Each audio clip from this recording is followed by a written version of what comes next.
और खबरों में आगे बढ़ते हैं। सिंधु जल संधि के निलंबन के बाद भारत ने चेनाब नदी के पानी को प्रभावी तरीके से इस्तेमाल करने की दिशा में एक बड़ा कदम उठाने की तैयारी कर ली है। जम्मू कश्मीर स्थित सलाल और बगलेहार जल विद्युत परियोजनाओं में वर्षों से जमा हो रही गाद को हटाने के लिए व्यापक स्तर पर डीसिल्टिंग, ड्रेजिंग और पहली बार फ्लशिंग की प्रक्रिया शुरू की जाएगी।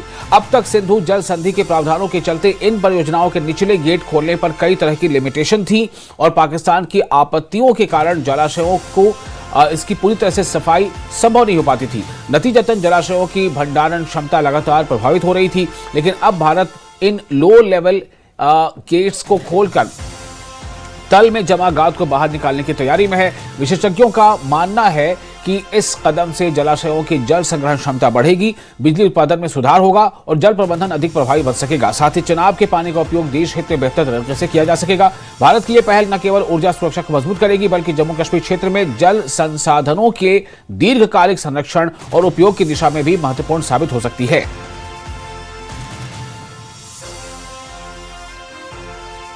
कई दशकों तक भारत को इंडस वाटर ट्रीटी के नाम पे ब्लैकमेल करने वाला पाकिस्तान अब बड़ी मुश्किल में है। भारत ने फाइनली ये डिसाइड कर लिया है कि पाकिस्तान एक एक बूंद पानी के लिए तरसेगा। जी हाँ, अभी मैं चिनाब दरिया के किनारे पे हूँ और इतिहास में पहली बार जब से इंडस वाटर ट्रीटी पे भारत और पाकिस्तान के हस्ताक्षर हुए हैं तब से पहली बार अब यहाँ पर फ्लशिंग का काम शुरू किया जाएगा। जो भी डैम इंडस वाटर ट्रीटी के तहत भारत ने बनाए थे जम्मू कश्मीर में, उनमें फ्लशिंग का काम नहीं होता था क्योंकि इंडस वाटर ट्रीटी में एक क्लॉज था जिसमें यह कहा गया था कि जो निचले स्तर के जो गेट्स हैं, जो वेल्व्स हैं, वो हमेशा बंद रहेंगे, उन्हें खोला नहीं जाएगा।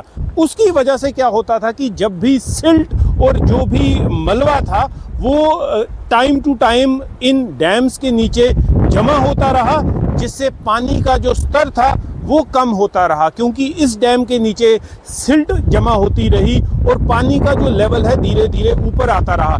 इंडस वाटर ट्रीटी के तहत भारत इन डैम्स के जो नीचे वाले वेल्व थे इन्हें खोल नहीं पाता था। इंडस वाटर ट्रीटी की वजह से वो वेल्व्स, वो दरवाजे सील कर दिए गए थे। लेकिन भारत ने अब पहली बार ये डिसाइड किया है कि पूरी तरह से जितने भी डैम हैं, चाहे वो बगलेहार डैम हो, चाहे सलाल डैम हो, उन्हें फ्लश किया जाएगा। नीचे वाले जो सील्ड दरवाजे थे, सील्ड वेल्व थे, उन्हें खोला जाएगा। इससे क्या होगा कि जो भी पानी का स्तर था वो अब और नीचे जाएगा और इन डैम्स की स्टोरेज कैपेसिटी कई गुना बढ़ जाएगी क्योंकि पिछले कई दशकों से वो मिट्टी, वो मलबा नीचे तह दर तह बना के डैम की स्टोरेज कैपेसिटी कम हुई है।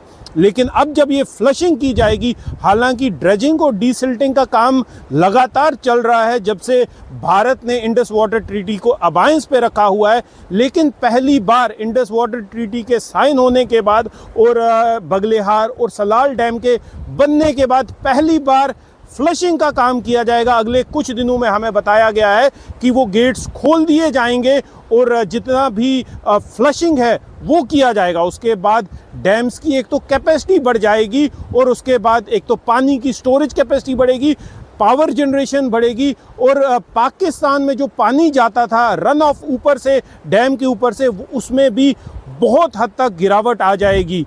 आप देख सकते हैं ये चिनाब दरिया है क्योंकि अभी डीसिल्टिंग और जो ड्रेजिंग का काम है वो लगातार डैम्स पे चल रहा है। सलाल डैम हो चाहे बगलेहार डैम हो, इस वजह से पानी का स्तर जो है कुछ लेवल बढ़ा हुआ है। हालांकि अभी अधिकारियों का ये कहना है कि आगे आने वाले दिनों में जब फ्लशिंग होगी तो ये स्तर काफ़ी और ऊपर जाएगा और पूरी तरह से जो फ्लड कंट्रोल की मशीनरी है जम्मू कश्मीर में वो पूरी तरह से एक्टिवेट कर दी है।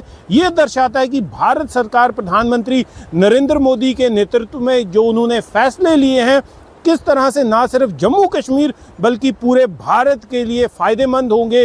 वो पानी जो भारत का पाकिस्तान में जाता था, अब वही पानी भारत के लोगों के लिए, भारत के किसानों के लिए काम आएगा। और इंडस वाटर ट्रीटी का जो नाजायज़ फ़ायदा पाकिस्तान उठा रहा था पहलगाम आतंकी हमले के बाद जो ऑपरेशन सिंदूर लॉन्च किया और जब भारत ने फाइनली ये डिसाइड किया कि जो इंडस वाटर ट्रीटी है उसे स्थगित किया जाता है, उसे अबायंस में रखा जाता है, भारत का हर एक नागरिक भारत के पानी का फिर से एक बार मालिक बन गया है।